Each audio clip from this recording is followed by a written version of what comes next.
बिस्मिल्लाहिर्रहमानिर्रहीम अस्सलाम वालेकुम। You are welcome to video solutions और ये है जी कम्युनिकेशन स्किल्स का लेसन नंबर 18 और इसमें हम डिस्कस करने जा रहे हैं स्ट्रेटजीज जो कि हम इफेक्टिव और कम्युनिकेशन के लिए अडॉप्ट कर सकते हैं। और अगर आप लोगों ने पूरी अटेंशन के साथ इस लेक्चर को सुना तो इंशाल्लाह आप अपनी वॉइस में थोड़ा सा चेंज देखेंगे, आपको ऑटोमेटिकली फील होगा। ठीक है, जब आप इतना कुछ वॉइस के बारे में सुनेंगे तो आपको बोलते वक्त थोड़ा सा फील जरूर होगा कि अच्छा ठीक है, मैं इस तरह से अगर बात करूंगा तो ये ज्यादा इफेक्टिव लगेगी। ठीक है, तो इस वजह से हमारा लेक्चर थोड़ा सा लेंथी है, आपने पूरी अटेंशन देनी है इस पे। ठीक है, वोकल क्यूज के बारे में बात करेंगे जी। वोकल क्यूज क्या होती है? आपकी वॉइस जो है वो बहुत ही ज्यादा मैटर करती है। आपके वर्ड्स उतने मैटर नहीं करते जितनी वॉइस मैटर करती है। ठीक है, आपकी वॉइस जो है वो कहाँ पे उसकी पिच ज्यादा होनी चाहिए, कहाँ पे उसका वॉल्यूम कम होना चाहिए, कितना रेट होना चाहिए, मतलब आप एक मिनट के अंदर कितने वर्ड्स बोलें, टोन कैसी होनी चाहिए, ये सब कुछ मैटर करता है। ठीक हो गया? तो जो क्वालिटी ऑफ स्पीकर्स टोन है वो बेसिकली 4 उसकी करेक्टरिस्टिक्स होती हैं, पिच, वॉल्यूम, रेट और टोन। 4 उसकी करेक्टरिस्टिक्स होती हैं। इनको अभी हम काफी डिटेल में डिस्कस करने जा रहे हैं इंशाल्लाह। ये वाला जो स्पीकर है इसकी वॉइस की बहुत क्वालिटी है। तो क्वालिटी होने के लिए ये है कि ये चारों जो करेक्टरिस्टिक्स हैं इनका बड़ा अच्छा सा जो है वो मिक्सचर होना चाहिए। ठीक हो गया?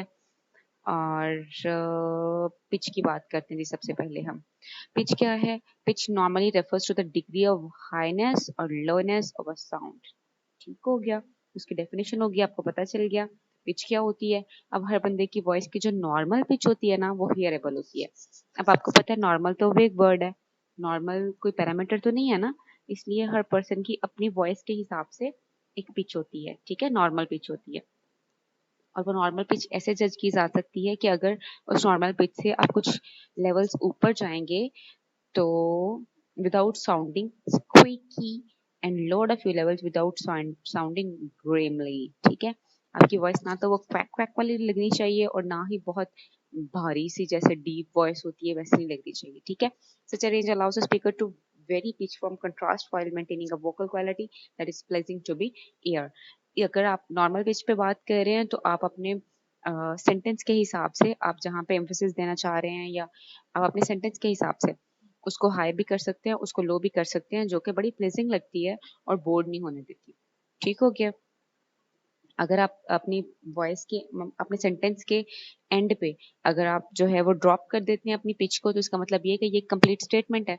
और अगर आप अपनी पिच को हाई कर देते हैं तो इसका मतलब ये है कि ये एक क्वेश्चन है। ठीक हो गया? ये पॉइंट की बात थी। फिर जी वॉल्यूम की अगर हम बात करें तो वॉल्यूम बेसिकली ये होना चाहिए कि ना तो जो आपके लिसनर्स हैं वो बेचारे उठ के आगे आगे होके बात सुन रहे हो और ना ही वो इतने डिस्टर्ब हो जाएं कि हम किधर जाएं। A person who speaks too loudly may be perceived as bombastic, aggressive और इनसेंसिटिव टू द लिसनर्स। जो बंदा ऊंची आवाज में बात कर रहा होता है उसके बारे में यही समझा जाता है, मोस्टली परसीव ये किया जाता है कि भाई ये तो बहुत एग्रेसिव है और इसको तो फिक्र ही नहीं है हमारे, चाहे हम कितना डिस्टर्ब हो रहे हैं सुन के। ठीक हो गया? लेकिन अगर दूसरी साइड पे बात करें तो अगर आप बिल्कुल ही लो वॉल्यूम में बात करेंगे तो इंप्रेशन जाएगा कि जनाब आप पैसिव हैं या फिर आप इनसिक्योर हैं। ठीक हो गया? It is commonly thought that जनाब ये a point is emphasised by voicing it more loudly. ये समझा जाता है कि अगर आप ऊंची आवाज में बात कर रहे हैं तो उस पॉइंट के ऊपर ज्यादा एम्फोसिस होगा। ऐसा होता भी है बट ये सिर्फ ये नहीं होता कि आपने जोर जोर से बोली जाना है और आपकी वॉइस हाई होती जाए, बस वॉल्यूम ऊपर जाता जाए। तो इस बात का ये मतलब नहीं होता कि आप उस चीज पे एम्फोसिस कर रहे हैं। बाकी पूरी जो कोलैबोरेशन होगी आगे आप जितने भी पॉइंट्स पढ़ेंगे उन सबकी कोलैबोरेशन होना जरूरी है किसी एक पॉइंट पे एम्फोसिस करने के लिए। ठीक है, फिर रेट क्या होता है जी? जनरल रेट क्या होता है? 140 वर्ड्स पर मिनट आप बोलेंगे, ये एवरेज रेट होता है। ठीक हो गया बात करने का? अगर आप उसको स्लो करना चाह रहे हैं आप 100 तक आ सकते हैं और अगर आप ज्यादा स्पीडीली बात करना चाह रहे हैं तो आप 170 तक जा सकते हैं।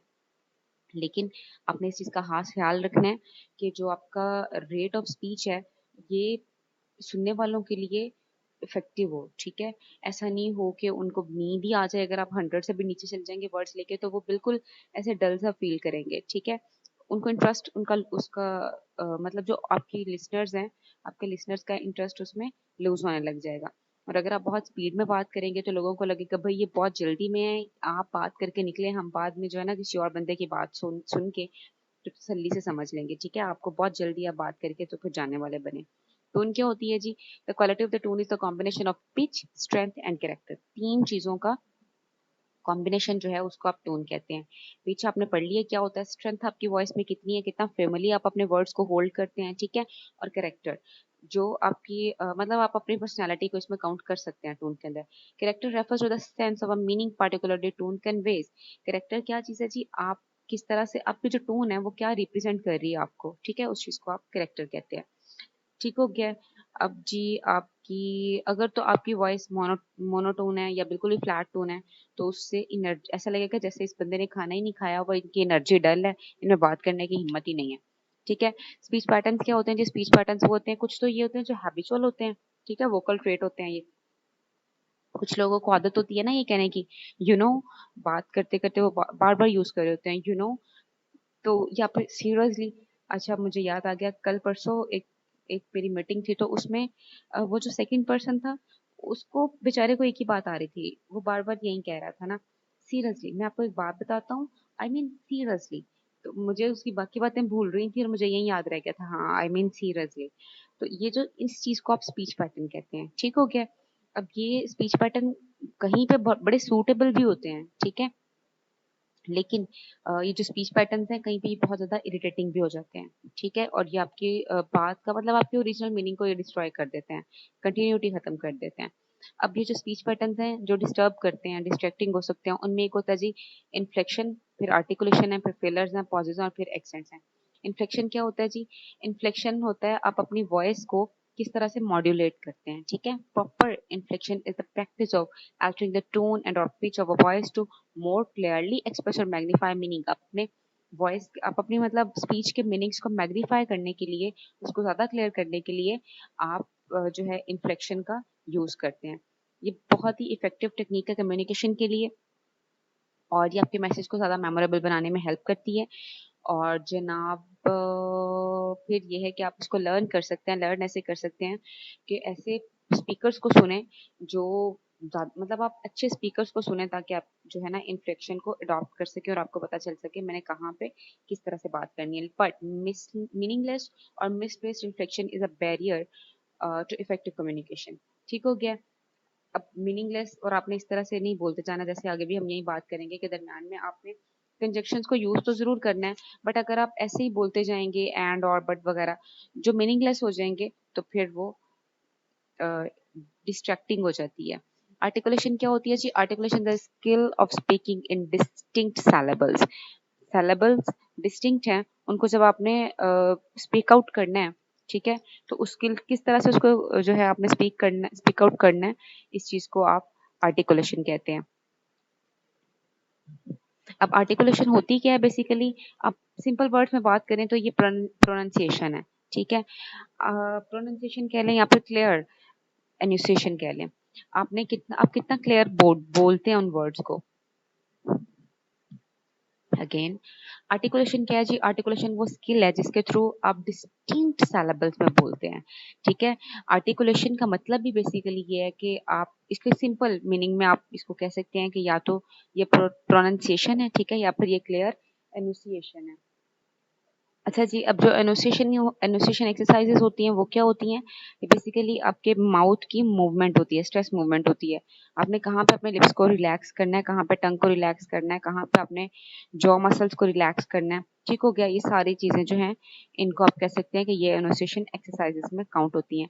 Mumbling is a speech pattern lacking articulation. Mumbling मतलब जो स्पीकर्स जो है मबल करते हैं बात करते वक्त, वो अपनी वैलिडिटी को लूज कर रहे होते हैं बेसिकली, तो ठीक है, क्रेडिबिलिटी कम हो रही होती है और इंटरेस्ट जो है वो लिसनर्स उनके साथ नहीं बना पाते। फिलर्स क्या होते हैं जी? फिलर्स जैसे आप बात करते करते रुक जाते हैं और आप कहते हैं मतलब ये बार बार आप जो इंक्लूड कर रहे होते हैं, basically and it's kind of like, इस तरह के जितने भी वर्ड्स हैं सबको आप फिलर्स कहेंगे। ठीक हो गया। फिलर्स कंटिन्यूटी को इंटरप्ट करते हैं।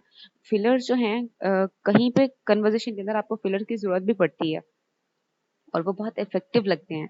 इवन कुछ जो हैं वो फिलर्स ऐसे होते हैं कि उनके बगैर आपकी बात अधूरी सी लग रही होती है और फिलर्स को इंक्लूड कर देंगे तो उसके बावजूद भी, फिलर्स को इंक्लूड करने के बावजूद भी वो बात पायदार ही लगती है, बल्कि वो ज्यादा ज्यादा देर तक सुन सकते हैं आप किसी बंदे को, ठीक है। लेकिन मोस्टली जो है वो फिलर्स को हैंडल नहीं कर सकते, ज्यादातर लोगों में ये एबिलिटी नहीं होती। तो जब वो ज्यादा फिलर्स को यूज करते हैं तो फिर जो है इंटरेस्ट लूज होता है लिसनर्स का उससे। आप इस चीज को किस तरह से ओवरकम कर सकते हैं, यहाँ पे ये देखें। The speech pattern of voicing fillers can be overcome by practising the techniques. Technique क्या है जी? स्पीक इन शॉर्टर सेंटेंसेस, छोटे छोटे सेंटेंसेस बोले। आपको जरूरत नहीं है कि आप भागम भाग करके एक पूरा पैराग्राफ एक ही सांस में बोलें और फिर आपको फिलर की जरूरत पड़े। आप छोटे सेंटेंसेस बोल लें, ठीक है। Concentrate on bringing each sentence to an end. आपकी कोशिश करें कि आप जो बात कर रहे हैं वो एक डिक्लेरेटिव स्टेटमेंट हो, ठीक है। फिर जी पॉज टू ब्रीथ, दरम्यान में सांस जरूर लें। पॉज टू, जब आप पॉज करेंगे तो अच्छा, आगे ये पॉजेज में हम देखेंगे कि पॉज जो है वो कितना इंपॉर्टेंट है, ठीक है। फिर prepare, know the message so well that the material comes to mind quickly and easily. आपको पता होना चाहिए आपका टॉपिक क्या है। टॉपिक के ऊपर जब आपने रिसर्च की होगी, आपके पास वर्ड्स ताज़ा ताज़ा आपके माइंड में वो कैप जमा हुई होगी, तो फिर आपको गैप्स को फिल करने की जरूरत ही नहीं पड़ेगी। गैप्स को फिल करने के लिए आप यूज करते हैं ना एंड बट, ठीक है, तो इनको फिल अप करने की जरूरत ही नहीं पड़ेगी।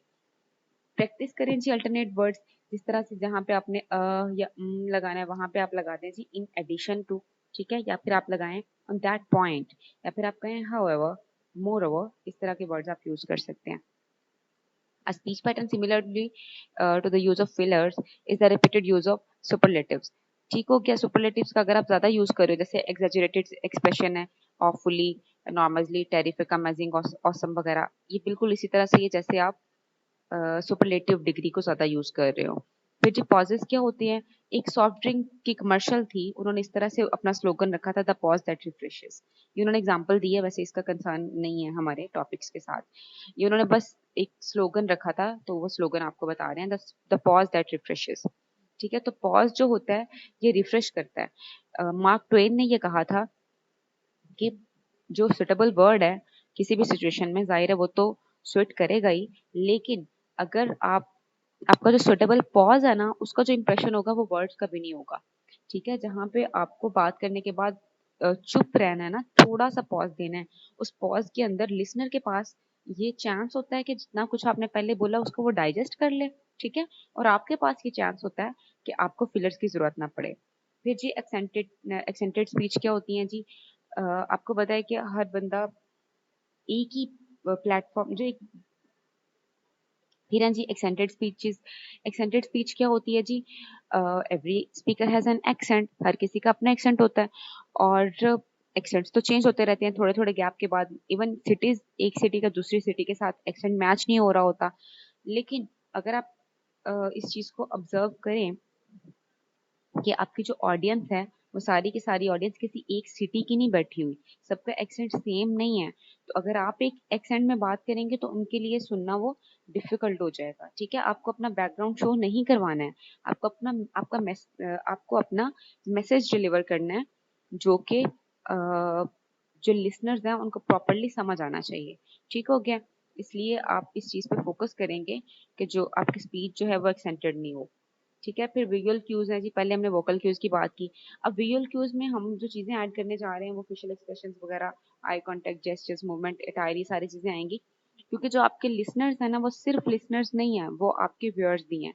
आपको वो बिल्कुल सामने बैठ के देख रहे हैं, तो आपके वर्ड से पहले उनके ऊपर जो चीज इम्पैक्ट डालेगी वो आपकी पर्सनैलिटी होगी, ठीक है, वो आपकी ड्रेसिंग वगैरह होगी, ये सब कुछ है, ठीक है। अब सबसे पहले फेशियल एक्सप्रेशंस है। फेशियल एक्सप्रेशंस क्या होते हैं जी? अच्छा, ये तो ये बात है ना, जब आप स्पीच डिलीवर कर रहे हो तब फेशियल एक्सप्रेशंस कितने मैटर करते हैं। जाहिर है तब तो बहुत ज्यादा मैटर करते हैं ना। आप अपने फेशियल एक्सप्रेशंस के थ्रू ही ये चीज रिप्रेजेंट करवाते हैं कि आप अपने टॉपिक के बारे में क्या फील कर रहे हैं। जो सेंटेंस आपने अभी बोला है, आप उसके बारे में कितना सीरियस है, ठीक है। ये सारा आप अपने फेशियल एक्सप्रेशन से ही रिप्रेजेंट करवाते हैं। लेकिन जब आप किसी की बात सुन रहे हो, जब आप एज अ लिसनर हो, तब फेशियल एक्सप्रेशन जो हैं वो बहुत ही ज्यादा मैटर करते हैं। आप ये ट्राई करके देखिएगा, एक पर्सन आपसे बात कर रहा है तो आप उसकी बात के रिएक्शन में फेशियल एक्सप्रेशन दें इंस्टेड ऑफ वर्ड्स, तो वो इतना कंफर्टेबल फील करेगा आपके साथ कि उसको ये लगेगा नहीं that he is talking to you for the very first time, ठीक हो गया। फिर आई कांटेक्ट बनाना बहुत इंपॉर्टेंट होता है जी। All of all the features of the face, none has more potential for expression than eye person's eyes. अल्लाह ताला ने बहुत खूबसूरत बनाया हर इंसान को, लेकिन जो आईज होती हैं ये बहुत स्पेशल होती हैं, क्योंकि आंखें कभी झूठ नहीं बोलती। ये शायराना हो गया, लेकिन आई कांटेक्ट जो है इसकी बहुत ज्यादा वर्थ होती है, ठीक है, ये बहुत वैल्यूएबल चीज होती है। इसीलिए तो पहले मैं कह रही थी कि आप लोगों को ऊपर से देख के राइट नहीं करना चाहिए, ऊपर से देख के रीड नहीं करना चाहिए। इससे आपका आई कांटेक्ट कम होता है। अगर आप याद करके जो है वो डिलीवर कर रहे होंगे स्पीच, तो फिर भी आपका आई कांटेक्ट जो है वो कम होता है, ठीक है। तो आपको आई कांटेक्ट बना के रखना है। To make and maintain eye contact entails more than merely looking at people. आपने जो आई कांटेक्ट है वो किस तरह से बनाना है, अगर उन्होंने टेक्निक भी बताई हुई है कि आपने ये नहीं कि किसी एक ही बंदे को देखी जाए घूरे जाए, वो बेचारा बंदा अनकंफर्टेबल हो जाएगा ना, कि आप एक ही पर्सन को क्यों देखे जाए। आपने स्वीप करना है, ठीक है। अभी ये जो स्वीपिंग टेक्निक है ये क्या होती है जी, आपने पूरे हॉल को कंसिडर करना है कि जैसे वो एक क्लॉक है, ठीक है, फेस ऑफ क्लॉक है, और जो बिल्कुल लोग पीछे बैठे हुए हैं वो 12 पे है, बैक ऑफ द रूम। जो 3 है वो साइड ऑफ द रूम है, जो 9 है वो जनाब left side of the room है, ठीक है, और 6 जो है वो लोग हैं जो आपके बिल्कुल सामने बैठे हुए हैं, फ्रंट ऑफ द रूम हो गए, ठीक है। अब आपने इस तरह से एक पूरा स्वीप आउट करना है। स्वीप करने के बाद फिर आपने दोबारा सेंटर वाले लोगों को देखना है, और फिर आपने इस तरह से स्वीप करते जाना है। ठीक हो गया, ये उन्होंने आई कॉन्टेक्ट का भी बता दिया जी। फिर जेस्चर्स जो हैं, natural, spontaneous gestures are an asset to presentation provided they are consistent with the meaning a speaker intends to convey. जो gestures हैं वो बहुत ही ज्यादा मैटर करते हैं, लेकिन gestures जो हैं उनको रिलेट करना चाहिए जो आप कहना चाह रहे हैं उनके साथ, ठीक है। अप्रोप्रिएट जेस्चर्स जो हैं, फिजिकल एक्सप्रेशंस बहुत ज्यादा मैटर करते हैं कंपैरेटिवली स्पोकन वर्ड से, ठीक हो गया। अच्छा, जेस्चर्स जो हैं ये भी डिफरेंट होते हैं एरिया के रिगार्डिंग। अब यूनाइटेड स्टेट्स के अंदर उन्होंने बताया जी, अगर आप अपने शोल्डर्स को अप करते हैं, श्रग करते हैं, तो उसका मीनिंग होता है I don't know. But different countries के अंदर शोल्डर्स को श्रग करने का मीनिंग डिफरेंट होता है, ठीक हो गया। अच्छा जी, फिर नेक्स्ट उन्होंने कुछ एग्जांपल्स दिए हैं, ये सारी चीजें तो बस खुद से रीड ही करने वाली हैं। अच्छा, फिर इसमें ये होता है कि कुछ लोगों को ये पता नहीं होता जेस्चर्स जो हैं वो किस तरह से रिप्रेजेंट करने हैं। इवन बॉयज को मीटिंग्स में अगर आप देखें तो उनको ये नहीं पता होता दैट उन्होंने अपने हैंड्स को किस तरह से ट्रीट करना है, ठीक है। अगर वो हैंड्स को पॉकेट्स में डाल रहे हैं तो वो पॉकेट्स में कीज वगैरह इस तरह से कुछ हो, तो वो उसको बार बार मूव कर रहे होते हैं, तो उससे क्या होता है कि वो डिस्ट्रैक्शन क्रिएट कर रहे होते हैं एनवायरनमेंट के अंदर। कॉइन्स है कुछ अगर पॉकेट में, उनकी आवाज आ रही होती है, वो डिस्ट्रैक्ट कर रहे होते हैं, ठीक है। आप अपनी आर्म्स को बेंड नहीं करेंगे, वो जो डीस वगैरह जो कुछ भी पड़ा हुआ है, ये जेस्चर भी पॉजिटिव नहीं होता, ठीक है। आपने अपने आर्म्स को मतलब आप एक प्रॉपर वे में आप एक चीज जहन बना लें कि जब आप मीटिंग के अंदर खड़े हुए हैं या फिर आप स्पीच करने जा रहे हैं, तो सर से लेके पांव तक आपको प्रॉपरली ऑब्जर्व किया जा रहा होता है, और जो आपके वोकल क्यूज हैं और जो आपके विजुअल क्यूज हैं, इनसे आपको अच्छी तरह से जज किया जा रहा होता है, ठीक है। फिर मूवमेंट बहुत जरूरी है जी। मूवमेंट इस तरह से जरूरी है, अगर आप स्टेज के बिल्कुल सेंटर में खड़े हो जाएंगे और आप अच्छे बच्चे बन के हैंड्स बांध के और आप पूरी के पूरी स्पीच करेंगे, तो लोगों को बिल्कुल मजा नहीं आएगा, ठीक है। लोग भी वहां पे देख देख के थक जाएंगे, एक ही पोजीशन में बैठ बैठ के थक जाएंगे, ठीक है। और एंड पे आप भी जब आपकी स्पीच एंड होगी तो लगेगा हाँ भाई जैसे बहुत ही कोई लंबी एक्सरसाइज की है, एक ही जगह पे खड़े होके पाँव सो गए हैं। और ओवरऑल भी मूवमेंट करना बहुत जरूरी होता है, आपको पूरे स्टेज को कवर करना होता है, ठीक हो गया। फिर हेड मूवमेंट क्या होती है जी, आपने नोड अगर करना है, हेड नोड कर रहे हैं, तो इसका मतलब ये कि आप एग्री कर रहे हैं। अगर आप जो है वो हेड शेक कर रहे हैं साइड टू साइड, इसका मतलब ये कि आप डिसएग्री कर रहे हैं। और अगर आप अपने हेड को बिल्कुल एक साइड पे कर लेते हैं, तो इसका मतलब ये है कि या तो आप कुछ सोच रहे हैं या फिर आप श्योर नहीं है उस बात के बारे में जो आप कहना चाह रहे हैं, ठीक है। फिर बॉडी मूवमेंट जो है ये भी बहुत ज्यादा जरूरी है। बॉडी मूवमेंट में ये है, a speaker's body should move. Body movement adds more than expressiveness to a presentation. Body movement energy add करती है, सिर्फ expressiveness नहीं add करती, वो energy add करती है। अगर आप लोग मतलब अगर जो स्पीकर है वो एक ही जगह पे स्टिल है, तो जाहिर है फिर पूरी ऑडियंस भी एक ही जगह पे स्टिल होगी। जो स्पीकर की मूवमेंट है वो बड़ी मैटर करती है ऑडियंस की मूवमेंट पे, ठीक हो गया। फिर जी पोस्चर है, on the matter of posture the most becoming posture is upright. अब अपराइट का मतलब ये नहीं है कि आपने बिल्कुल इरेक्ट खड़े हो जाना है। अपराइट ये है कि आप बिल्कुल सीधे खड़े हो, आपके शोल्डर जो है उनका सीना बना हो फ्रंट साइड पे, वो स्क्वायर्ड हो, बैक पे हो, ठीक है। और आपका जो हेड है वो बो डाउन नहीं होना चाहिए, आपका हेड जो है वो हेल्ड अप होना चाहिए, ठीक है, सीधा होना चाहिए। अगर आप ऐसे बिल्कुल गोलमोल से होके खड़े हुए होंगे तो वो ऐसे लग रहा होगा जैसे जनाब आपकी सेल्फ स्टीम लो है, ठीक है। जो पोडियम है ये भी सम टाइम बैरियर होता है, जो डीस वगैरह होता है, अगर ये बिल्कुल सेंटर में पड़ा होगा तो लोगों को आपकी बॉडी मूवमेंट नजर ही नहीं आएगी। आपने कोशिश करनी है, अगर ये जरूरी है तो आप इसको बिल्कुल एक साइड पे रख दें।